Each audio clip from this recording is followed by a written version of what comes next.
Polavaram project పూర్తి ఎప్పుడు, అమ్మవారి టెంపుల్ ఎక్కడ నిర్మిస్తారు?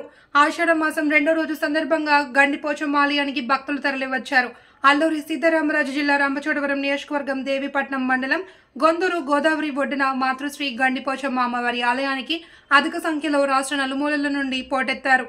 అమ్మవారి మొక్కులు పసుపు, కుంకుమ, చీర, జాకెట్లు, గాజులతో, కొబ్బరికాయలు, మేకలు, కోళ్లతో భక్తులు మొక్కులు చెల్లించారు. ఈ సందర్భంగా పలువురు భక్తులు మాట్లాడుతూ అమ్మవారి ప్రాంగణం వద్ద కనీసం శానిటైజర్ కూడా జల్లలేదన్నారు.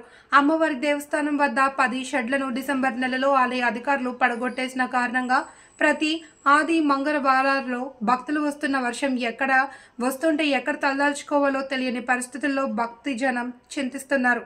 మరోవైపు పాపికొండల విహారయాత్రకు బోట్ పాయింట్ వరకు తీసుకువచ్చిన వాహనాలకు పార్కింగ్ లేకపోవడంతో ఇబ్బందులు ఎదుర్కొంటున్నారు.